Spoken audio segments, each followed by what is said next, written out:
ಮಾಧ್ಯಮದ ಸ್ನೇಹಿತರೆ, ಭಾಳ ಪ್ರಮುಖವಾಗಿ ಏನೊಂದು ಕೋವಿಡ್-19 ಸೋಂಕಿನ ಕಾಯಿಲೆಯ ವಿಚಾರದಲ್ಲಿ ದೇಶದಲ್ಲಿ ನಾನಾ ರಾಜ್ಯದಲ್ಲಿ ಮಹಾರಾಷ್ಟ್ರ, ದಿಲ್ಲಿ, ಗುಜರಾತ್, ಕೇರಳ ಜನವರಿಯಿಂದನೇ ಕೇಸಸ್ಗಳು ಹೆಚ್ಚಾಗೋಕ್ಕೆ ಪ್ರಾರಂಭ ಆಯಿತು. ಅವರ ಈ ಒಂದು ಸೋಂಕಿನ ಕಾಯಿಲೆ ವಿಚಾರದಲ್ಲಿ ಅಲ್ಲಿ ಸಂಖ್ಯೆ ಹೆಚ್ಚಾದ ಕಾರಣ ಏನೊಂದು ಔಷಧಿ ಮಾತ್ರೆಗಳಾಗಲಿ ಆಕ್ಸಿಜನ್ಗಳಾಗಲಿ ಹೆಚ್ಚಿನ ರೀತಿ ಪೂರೈಸುವಂಥದ್ದು ಅಲ್ಲಿಂದ ಪ್ರಾರಂಭ ಆಗಿರೋಂಥದ್ದಿದೆ. ನಮ್ಮಲ್ಲಿ ತಮಗೆಲ್ಲ ಗೊತ್ತಿದ್ದ ಹಾಗೆ ಏಪ್ರಿಲ್ ತಿಂಗಳಲ್ಲಿ ಬಹಳ ಹೆಚ್ಚಾಗಲಿಕ್ಕೆ ಪ್ರಾರಂಭ ಆದದ್ದಿದೆ.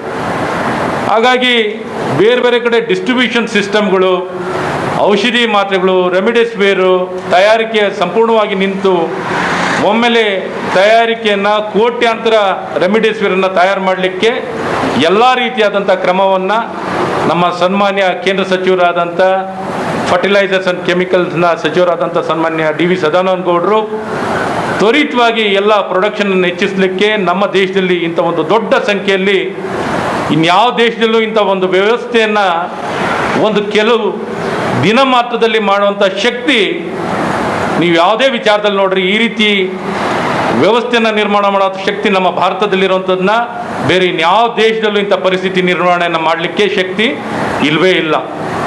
ಆದರೆ ನಮ್ಮ ದೇಶದಲ್ಲಿ ಇಂಥ ಎಲ್ಲ ಸವಾಲನ್ನು ನಿಭಾಯಿಸಿ ಏನು ಇನ್ಫ್ರಾಸ್ಟ್ರಕ್ಚರ್ ವಿಚಾರದಾಗಲಿ, ನಂಬರ್ ಆಫ್ ಬೆಡ್ಸ್ ಆಗಲಿ, ನಂಬರ್ ಆಫ್ ಡಾಕ್ಟರ್ಸ್ ಆಗಲಿ, ಇಂಥ ಒಂದು ಮೂಲಭೂತ ಸೌಕರ್ಯಗಳೆಲ್ಲ ಕೊರತೆಗಳ ಮಧ್ಯದಲ್ಲೂ ನಿಭಾಯಿಸಿ ನಿರ್ವಹಣೆ ಮಾಡುವಂಥ ಸತತವಾದಂಥ ಪ್ರಯತ್ನ ನಡೆದಿರುವಂಥದ್ದು.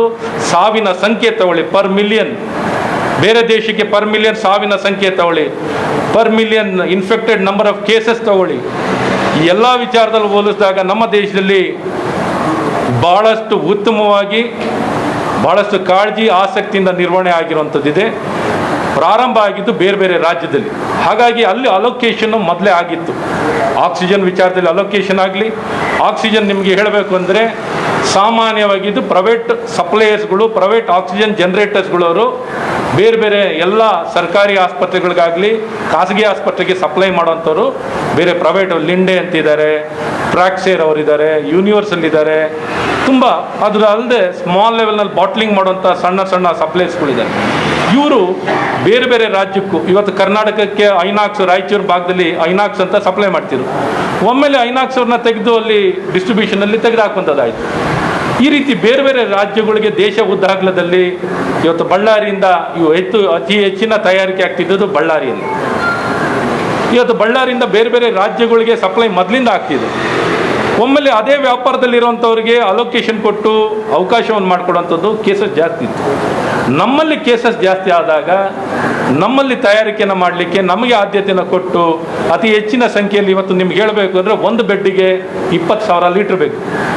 ಒಂದು ಬೆಡ್ಡಿಗೆ 20,000 ಲೀಟ್ರ್ ಲೆಕ್ಕದಲ್ಲಿ ಇವತ್ತು ನಮ್ಮ ರಾಜ್ಯದಲ್ಲಿ ಈಗಿರುವಂಥ ಎಲ್ಲ ಆಕ್ಸಿಜನ್ ಬೆಡ್ಸ್ ಇರುವಂಥದಕ್ಕೆ ಸಂಪೂರ್ಣವಾಗಿ ಬರೆಸಿ ನಮ್ಮ ಹತ್ರ ಬಫರ್ ಸ್ಟಾಕನ್ನು ಇಟ್ಕೊಂಡಿದ್ದೀವಿ. ಇವತ್ತು ಬಫರ್ ಸ್ಟಾಕ್ ಇದೆ. ಅದ್ರ ಜೊತೆಯಲ್ಲೇ ಇನ್ನು ಸಂಖ್ಯೆಯನ್ನು ಹೆಚ್ಚಿಸಬೇಕು, 3ನೇ ಅಲೆಗೆ ಸಂಖ್ಯೆಯನ್ನು ಹೆಚ್ಚಿಸಬೇಕು, ಇನ್ನು ವ್ಯವಸ್ಥೆಯನ್ನು ಹೆಚ್ಚಿಸಬೇಕು, ICU ಬೆಡ್ನ ಹೆಚ್ಚಿಸಬೇಕು. ಇವತ್ತು ICU ಬೆಡ್ಡಿನ ಬೇಡಿಕೆ ಇದೆ. ಈ ICU ಬೆಡ್ಡನ್ನು ಹೆಚ್ಚಿಸಲಿಕ್ಕೆ ಈಗ ಕ್ರಮಗಳನ್ನು ವಹಿಸುವಂಥದ್ದಿದೆ. ಒಂದು ಕಾಲದಲ್ಲಿ ನಾವು ಮಾಡಿರೋಂಥ 3,000 ವೆಂಟಿಲೇಟರ್ಸ್ಗಳನ್ನ ಆ್ಯಡ್ ಮಾಡಿರುವಂಥದ್ದಿದೆ, 25,000 ಆಕ್ಸಿಜನ್ ಬೆಡ್ಡನ್ನು ಆ್ಯಡ್ ಮಾಡಿರುವಂಥದ್ದಿದೆ. ಈ ಮಾಡಿರುವಂಥದ್ದು ಇನ್ನೂ ಒತ್ತಡ ಇದೆ ವ್ಯವಸ್ಥೆ ಮೇಲೆ, ಇನ್ನೂ ಬೇಡಿಕೆ ಹೆಚ್ಚಾಗಬೇಕಾಗಿರುವಂಥದ್ದು. ಈ ಸೌಕರ್ಯಗಳು ಇರೋದಕ್ಕೆ ನಾವು ಬರೆಸುವಂಥದ್ದು. ಯಾವ ಆಸ್ಪತ್ರೆ ರಿಜಿಸ್ಟ್ರೇಷನ್ ಆಗಿಲ್ಲ ಅಂಥ ಆಸ್ಪತ್ರೆಗೂ ಆಕ್ಸಿಜನ್ ಕೊಟ್ಟಿದ್ದೀವಿ, ರಿಜಿಸ್ಟರ್ ಆಗಿರೋ ಆಸ್ಪತ್ರೆಗೂ ಕೊಟ್ಟಿದ್ದೀವಿ. ಎಷ್ಟೋ ಕಡೆ ಸಿಲಿಂಡರ್ ಇರ್ತಿರಲಿಲ್ಲ ಖಾಸಗಿ ಆಸ್ಪತ್ರೆಗಳಲ್ಲಿ, ಎಷ್ಟೋ ಕಡೆ ಅವ್ರ ವ್ಯವಸ್ಥೆಗಳು ಸ್ಟೋರೇಜ್ ಫೆಸಿಲಿಟಿ ಇಟ್ಕೊಂಡಿರಲಿಲ್ಲ. ಇವೆಲ್ಲಗಳ ಸಮಸ್ಯೆಗಳ ಮಧ್ಯದಲ್ಲೂ ಈ ಟ್ರಾನ್ಸ್ಪೋರ್ಟ್ ಮಾಡೋ ವೆಹಿಕಲ್ಗಳು ಸಹ ಭಾಳ ಸಣ್ಣ ಸಂಖ್ಯೆಯಲ್ಲಿ ಟ್ರಾನ್ಸ್ಪೋರ್ಟ್ ಮಾಡೋಂಥ ಆಕ್ಸಿಜನ್ ಟ್ರಾನ್ಸ್ಪೋರ್ಟ್ ಮಾಡೋಂಥ ಲಿಕ್ವಿಡ್ ಆಕ್ಸಿಜನ್ ಟ್ರಾನ್ಸ್ಪೋರ್ಟ್ ಮಾಡೋಂಥ ವೆಹಿಕಲ್ಗಳು ಭಾಳ ಕಮ್ಮಿ ಇತ್ತು. ಇವತ್ತು ಇದನ್ನೆಲ್ಲ ವ್ಯವಸ್ಥೆಗಳನ್ನು ಹೆಚ್ಚಿಸಿ ರೀಪರ್ಪೋಸಿಂಗ್ ಮಾಡಿ ಕೆಲವೇ ದಿನಗಳಲ್ಲಿ ಇವೆಲ್ಲ ಮಾಡೋಂಥದ್ದಾಗಿದೆ. ರೆಮಿಡಿಸಿವಿರ್ನಲ್ಲಾಗಲಿ, ರೆಮಿಡಿಸಿವಿರ್ ಇಡೀ ದೇಶದಲ್ಲಿ ಮಹಾರಾಷ್ಟ್ರ ಬಿಟ್ಟರೆ ಅತಿ ಹೆಚ್ಚಿನ ಸಂಖ್ಯೆಯಲ್ಲಿ ಕೊಟ್ಟಿರೋದು ನಾವು. ಇನ್ನು ಮುಂದಿನ ಈ 23rd ಅಲೋಕೇಶನ್ ಆದರೆ ಮಹಾರಾಷ್ಟ್ರ ಜನಸಂಖ್ಯೆ ಎಷ್ಟು, ಕರ್ನಾಟಕ ಜನಸಂಖ್ಯೆ ಎಷ್ಟು, ಆ್ಯಕ್ಟಿವ್ ಕೇಸಸ್ ಸಂಖ್ಯೆ ಎಷ್ಟು, ಇವನ್ನೆಲ್ಲ ನೋಡಬೇಕು. ನಾವು ಸುಮ್ಮನೆ ಬೆರಳು ತೋರಿಸುವಂಥದ್ದಲ್ಲ. ದಯವಿಟ್ಟು ನಾನು ಹೇಳ್ತಾ ಇದ್ದೀನಿ, ಈ ಪರಿಸ್ಥಿತಿಯಲ್ಲಿ ನಮಗೆ ಬೇಕಾಗಿರೋಂಥ ಎಲ್ಲ ಸಹಕಾರಗಳು ಸಿಕ್ಕಿರೋಂಥದ್ದಿದೆ. ಹಾಗಾಗಿ ನಮಗೆ ಏನು ರೆಮಿಡೆಸಿವಿರ್ ಆಗಲಿ, ಆಕ್ಸಿಜನ್ ಆಗಲಿ, ಇವತ್ತೆಲ್ಲವನ್ನು ಬರ್ಸ್ಕೊಳ್ಳೋಂಥದ್ದಾಗಿದೆ. ಮುಂದಿನ ದಾರಿಯಲ್ಲಿ ನಾವು ಆಕ್ಸಿಜನ್ ಜನ್ರೇಟರ್ನ 400ರಿಂದ 500 ಆಕ್ಸಿಜನ್ ಜನ್ರೇಟರ್ನ ನಮ್ಮ ರಾಜ್ಯದಲ್ಲಿ ಅಳವಡಿಸ್ಕೊಳ್ಳೋಂಥದ್ದು ಮಾಡ್ತಾಯಿದ್ವಿ. ಪ್ರತಿಯೊಂದು ಸಮುದಾಯ ಆರೋಗ್ಯ ಕೇಂದ್ರದಲ್ಲೂ ಆಕ್ಸಿಜನ್ ಜನ್ರೇಟರ್ ಇರುತ್ತೆ. ಅಲ್ಲೂ ICUಗಳನ್ನು ಮಾಡ್ತಾಯಿದ್ದೀವಿ, ತಾಲೂಕು ಹಾಸ್ಪಿಟ್ಲಲ್ಲಿ ಮಾಡ್ತಾಯಿದ್ದೀವಿ. ನಿರ್ದಿಷ್ಟವಾದಂಥ ಸಮಯದಲ್ಲೇ ಈ ವ್ಯವಸ್ಥೆಗಳನ್ನು ಪೂರೈಸಬೇಕು, ಆದ್ಯತೆಯನ್ನು ಕೊಡೋಕ್ಕೆ ಎಲ್ಲ ಪ್ರಯತ್ನಗಳನ್ನು ಮಾಡಿರುವಂಥದ್ದಿದೆ. ಈ ದಿಕ್ಕಿನಲ್ಲಿ ಇನ್ನು ಕೆಲವೇ ತಿಂಗಳಲ್ಲಿ ಇದನ್ನು ಪೂರೈಸುವಂಥದ್ದನ್ನು ಮಾಡ್ತೀವಿ. ಮತ್ತು ಬ್ಲ್ಯಾಕ್ ಫಂಗಸ್ ಬೇರೆ ಬೇರೆ ರಾಜ್ಯದಲ್ಲಿ ಮೊದಲು ಪ್ರಾರಂಭ ಆಗಿತ್ತು. ಹಾಗಾಗಿ ಅಲ್ಲಿ ಬ್ಲ್ಯಾಕ್ ಫಂಗಸ್ಗಳು ನಮಗಿಂತ ಮುಂಚೆ ರಿಪೋರ್ಟ್ ಆಗಿದೆ. ಈಗ ನಮ್ಮಲ್ಲಿ ರಿಪೋರ್ಟ್ ಆಗ್ತಿರೋದು ಈಗ ನಮ್ಮಲ್ಲಿ ಯಾವಾಗ ರಿಪೋರ್ಟ್ ಆಗ್ತಿದೆಯೋ ನಮಗೆ ಬೇಕಾಗಿರೋಂಥದ್ದು ಪರ್ಟಿಕ್ಯುಲರ್ಲಿ ತುಂಬ ಔಷಧಿ ಇದೆ. ನಮಗೆ ಇಂಜೆಕ್ಷನ್ ಆಂಫೋಟ್ರಸಿನ್, ಲೈಸೋಸೋಮ್ ಆಂಫೋಟ್ರಸಿನ್ ಬಿನೇ ಬೇಕು ಅಂತ ಏನಿಲ್ಲ, ಆಂಫೋಟ್ರಸಿನ್ ಬಿ ಅಂತನೂ ಇದೆ. ಮತ್ತು ಬೇರೆ ಬೇರೆ ಔಷಧಿ ಮಾತ್ರೆಗಳಿವೆ. ಪರ್ಟಿಕ್ಯುಲರ್ಲಿ ಕೆಲವು ಟಾಕ್ಸಿಸಿಟಿ ಜಾಸ್ತಿ. ಈಗಲೂ ನಮ್ಮಲ್ಲಿ ಫಾರ್ಮಸಿ ಯಾವ ಡ್ರಗ್ ಶಾಪಿಗೆ ಹೋಗಿ ಔಷಧಿ ಮಾತ್ರೆಗಳಿದ್ದಾವೆ. ಬ್ಲ್ಯಾಕ್ ಫಂಗಸ್ ಇದೇನು ಹೊಸದಾಗಿ ಬಂದಿರೋದಲ್ಲ. ಬ್ಲ್ಯಾಕ್ ಫಂಗಸ್ ಈ ಕಾಯಿಲೆ ಮೊದಲಿಂದನೂ ಇರೋದು. ಕೋವಿಡ್-19 ಒಮ್ಮೆಲೆ ಬಂದಿರೋಂಥದ್ದಲ್ಲ. ಇದು ಮೊದಲಿಂದ ಇರುವಂಥ ಕಾಯಿಲೆನೇ. ಈ ಕಾಯಿಲೆಗೆ ಮೊದಲಿಂದನೂ ಚಿಕಿತ್ಸೆ ನಡೀತಿತ್ತು. ಈಗಲೂ ಔಷಧಿ ಮಾತ್ರೆಗಳು ನೀವು ಯಾವ ಫಾರ್ಮಸಿಗೆ ಹೋಗಿ ಸಿಗುತ್ತೆ. ಆದರೆ ಕೆಲವು ಔಷಧಿ ಮಾತ್ರೆಗಳು ಟಾಕ್ಸಿಸಿಟಿ ಜಾಸ್ತಿ ಇರುತ್ತೆ. ಲೀವರ್ ಮೇಲೆ, ಬೇರೆ ಬೇರೆ ಆರ್ಗನ್ಸ್ ಮೇಲೆ ಟಾಕ್ಸಿಸಿಟಿ ಜಾಸ್ತಿ ಇರುತ್ತೆ. ಅದನ್ನು ಪ್ರಿಫರ್ ಮಾಡ್ತಿಲ್ಲ. ಹಾಗಾಗಿ ಒಂದಕ್ಕಿಂತ ಒಂದು ಎಫೆಕ್ಟಿವ್ನೆಸ್ಸು, ಓರಲ್ ಟ್ಯಾಬ್ಲೆಟ್ಸು ಕೆಲವು ಆಸ್ಪತ್ರೆಯಲ್ಲಿ, ಈಗ ಮಂಡ್ಯದಲ್ಲಿ ಹೋದಾಗ ಕೆಲವು ಕೇಸಸ್ಗೆ ಓರಲ್ ಟ್ಯಾಬ್ಲೆಟ್ಸಿಂದ ಟ್ರೀಟ್ಮೆಂಟು ಚೆನ್ನಾಗಿ ರೆಸ್ಪಾನ್ಸ್ ಸಿಗ್ತಿದೆ. ಸೊ ಪರ್ಟಿಕ್ಯುಲರ್ಲಿ ಇದೇ ಬೇಕು, ಇದೇಗೆ ಅಂದರೆ ಒಂದು ಪರ್ಟಿಕ್ಯುಲರ್ ಡ್ರಗ್ಗೇ ಬೇಕು ಅಂತ ಇನ್ಸಿಸ್ಟ್ ಮಾಡಿದಾಗ ನಮ್ಮಲ್ಲಿ ಯಾವ ತಯಾರಿ ಆಗ್ತಿಲ್ಲ, ಅದು ಇಂಪೋರ್ಟ್ ಆಗುವಂಥದ್ದು ಆಗ್ತಿದೆ.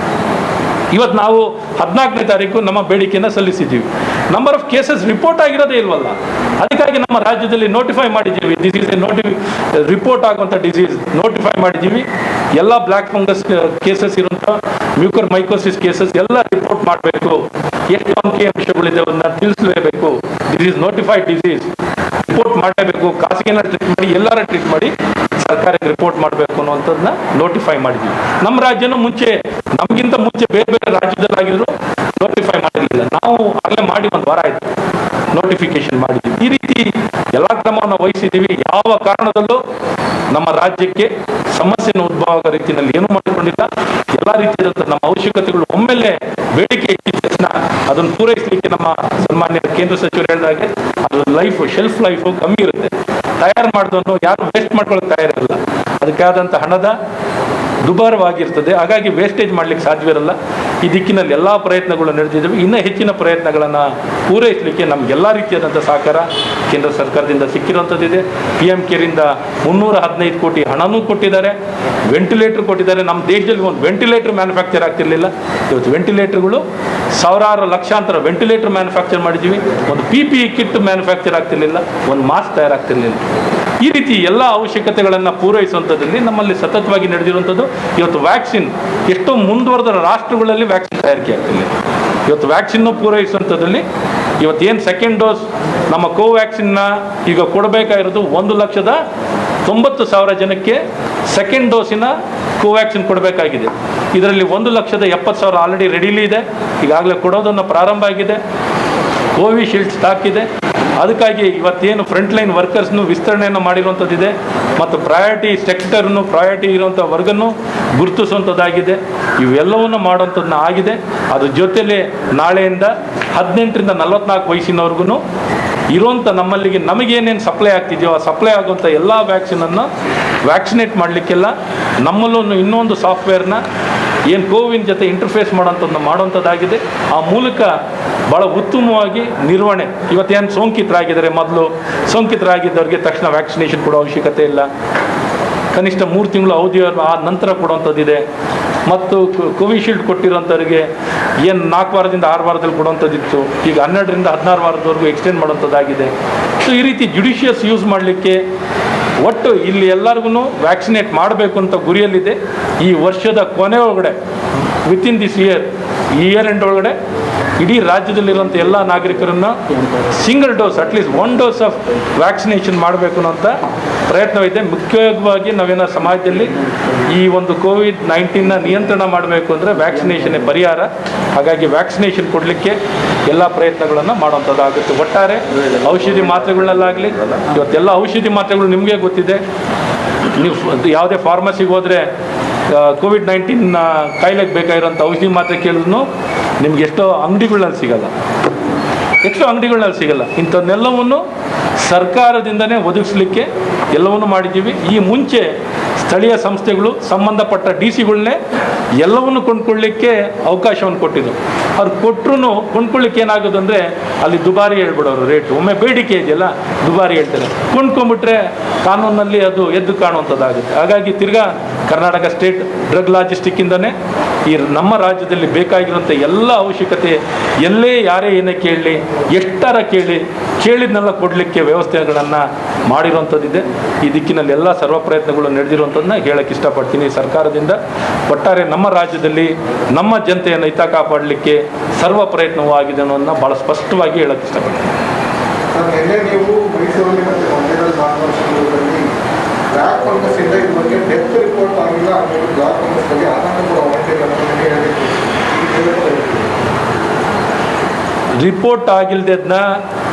ರಿಪೋರ್ಟ್ ಆಗಿಲ್ಲ, ಇದುವರೆಗೂ ಡೆತ್ ರಿಪೋರ್ಟ್ ಆಗಿಲ್ಲ. ಅದಕ್ಕಾಗಿ ಆತಂಕ ಪಡಬೇಡಿ ಅಂತ ಏನು ಹೇಳ್ತಿಲ್ಲ. ನಾವು ಹೇಳ್ತಿರೋದು ಇರೋಂಥ ಖಂಡಿತ ಯಾರೇ ಸೋಂಕಿತರಾಗಿರಲು ಬ್ಲ್ಯಾಕ್ ಫಂಗಸ್ ಬಂದಿರೋಂಥವ್ರಿಗೆ ಆತಂಕ ಇದ್ದೇ ಇರುತ್ತೆ. ಈ ದಿಕ್ಕಿನಲ್ಲಿ ಬೇಕಾಗಿರೋಂಥ ಎಲ್ಲ ವ್ಯವಸ್ಥೆಗಳನ್ನು ನಮ್ಮಲ್ಲಿ ಲಭ್ಯ ಇರುವಂಥ, ನಮ್ಮ ದೇಶದಲ್ಲಿ ಲಭ್ಯವಿರೋದನ್ನು ಜನರಿಗೆ ಒದಗಿಸುವಂಥದ್ದಾಗುತ್ತೆ. ಇಲ್ಲದೆ ಅದನ್ನು ಪಡ್ಕೊಳ್ಳಿಕ್ಕೂ ಇಂಪೋರ್ಟ್ ಮಾಡುವಂಥದ್ದಾಗ್ತಿದೆ, ನಮ್ಮ ದೇಶದಲ್ಲಿ ತಯಾರು ಮಾಡುವಂಥದ್ದಾಗ್ತಿದೆ. ಅದಲ್ಲದೆ ಬೇರೆ ಬೇರೆ ಮೆಡಿಸಿನು ಇದೆ. ನಾವು ಪರ್ಟಿಕ್ಯುಲರ್ಲಿ ಇದೇ ಮಾತ್ರೆ ಇದೇ ಔಷಧಿ ಬೇಕು ಅಂದರೆ ಶಾರ್ಟೇಜ್ ಇರುತ್ತೆ. ಬೇರೆ ಬೇರೆ ಆಲ್ಟರ್ನೇಟಿವ್ ತುಂಬ ಇದೆ.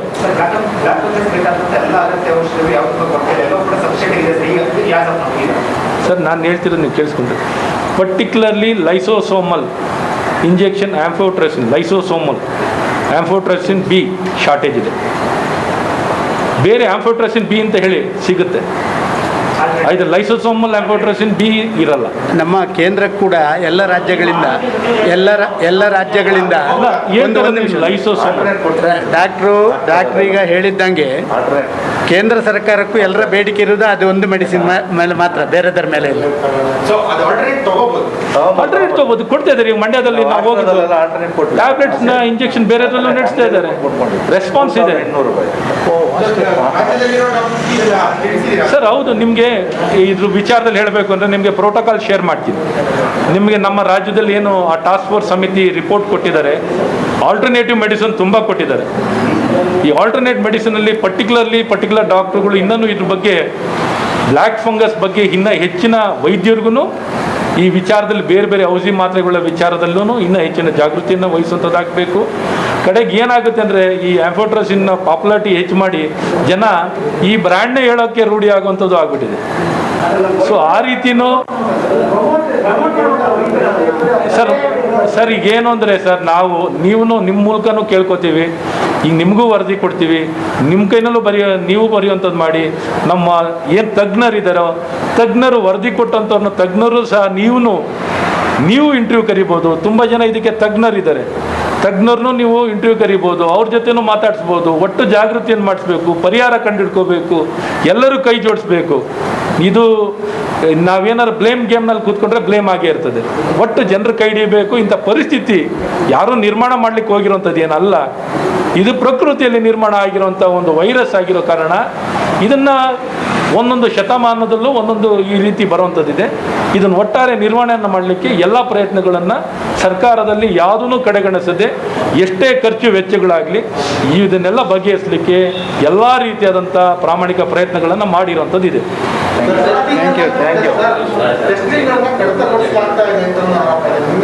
ನಿನ್ನೆ ಮಾಹಿತಿ ಪ್ರಕಾರ 80-70 ಕಟ್ಟಿದೆ, ಮೊನ್ನೆ 90,000 ಇತ್ತು.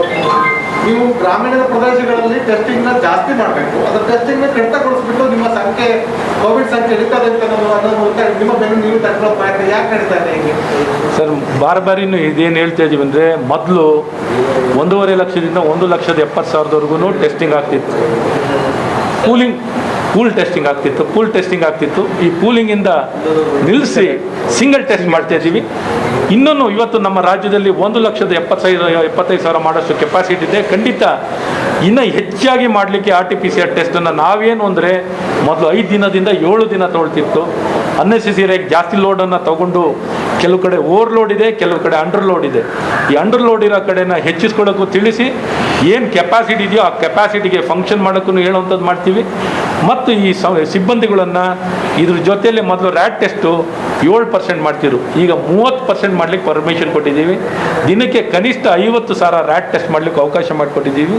ಮೊದಲಿಗಿಂತನೂ ಇನ್ನು ಅತಿ ಹೆಚ್ಚಿನ ಸಂಖ್ಯೆಯಲ್ಲಿ ಮಾಡಲಿಕ್ಕೆ ಎಲ್ಲರಿಗೂ ಸೂಚನೆ ಕೊಟ್ಟಿದ್ದೀವಿ. ಈ ದಿಕ್ಕಲ್ಲಿ ಕಾರ್ಯವನ್ನು ಮಾಡಲಿಕ್ಕೆ ತಿಳಿಸಿದ್ದೀವಿ. ಅದು ಜೊತೆಗೆ ಸರ್ಕಾರ ಕೂಡ ಪ್ಯಾಕೇಜ್ ಕೂಡ ಅವರು ಸೇರಿಸಿರೋದು ಮಾಡೋದು ಸರ್. 2 ತಿಂಗಳಿಂದ ಅವರಿಗೆ ಪೆನ್ಷನ್ ಕೂಡ ನಿಂತಿರೋದು. ಇದು ಪೆನ್ಷನ್ ಖಂಡಿತ ಯಾರಿದ್ದಾರೆ ಮಾನವೀಯ ದೃಷ್ಟಿಯಿಂದ ಸರ್ಕಾರ ಸರ್ ಡಿಸೇಬಲ್ಸ್ ಮತ್ತು ಹ್ಯಾಂಡಿಕ್ಯಾಪ್ಸ್ ಕಡಿಮೆ ಏನಾದರೂ ಸರ್ ಯಾವುದು ತಡ ಇಲ್ಲದೆ ತಕ್ಷಣ ಸಂಬಂಧಪಟ್ಟ ಯಾರಿಗೆ ಪೆನ್ಷನ್ ಬಂದಿಲ್ಲ ಅಂದರೆ ಎಲ್ಲರಿಗೂ ಪೆನ್ಷನ್ ದೊರಕೋ ರೀತಿಯಲ್ಲಿ ಅದನ್ನು ಅವ್ರಿಗೆ ಏನು ವರ್ಗಾಯಿಸುವಂಥದ್ದಲ್ಲಿ ಎಲ್ಲೇ ತಡ ಇದ್ರೂ ಅದನ್ನು ಸರಿಪಡಿಸಿ ತಕ್ಷಣ ಅದು ಸಿಗೋ ರೀತಿಯಲ್ಲಿ ಮಾಡ್ತೀವಿ. ಯಾವ ಒಂದು ಅಡೆತಡೆ ಇಲ್ಲದೆ ಪ್ರತಿ ತಿಂಗಳು ಸಿಗೋ ರೀತಿಯಲ್ಲಿ ಯಾರಿಗೂ ಸಮಸ್ಯೆ ಇಲ್ಲದೆ ಸಿಗುವಂಥ ರೀತಿ ಮಾಡ್ತೀವಿ.